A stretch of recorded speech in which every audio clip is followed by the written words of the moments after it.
Hi எல்லாருக்கும். இன்றைக்கி நான் ஒரு ஃபீல்டு விசிட் போனேங்க. அது ஒரு கிராமம். அந்த இப்போ கிராமம்னாவே நம்மளுக்கு என்ன ஞாபகம் வரும்?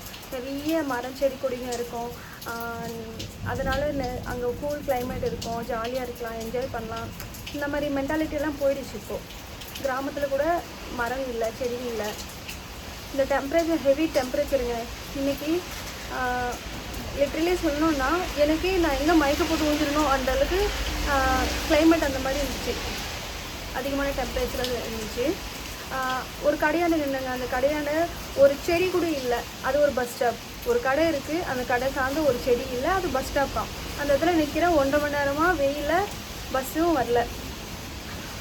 அப்போது நம்ம எப்படியாப்பட்ட எமர்ஜென்சி கிளைமேட்டில் இருக்கோன்றது இந்த மாதிரி சுச்சுவேஷனை பார்க்கும்போது தான் தெரியுது. இடத்துங்களை பார்க்கும்போது தான். இப்போது திடீர்னு மழை வந்துருச்சுங்க. அதிகமான டெம்பரேச்சர்னால பார்த்திங்கன்னா மழை வந்து இல்லைன்னு சொல்லலை.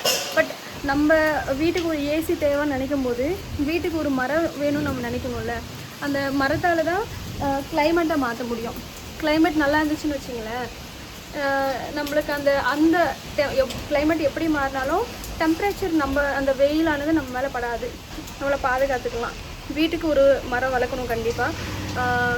வயலுக்கும் மரம் கண்டிப்பாக இருக்கணும்.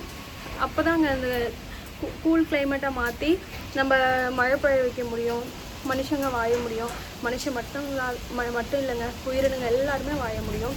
மரம் வளர்ப்போம், இயற்கையை நேசிப்போம், இயற்கை விவசாயம் செய்வோம். நன்றி.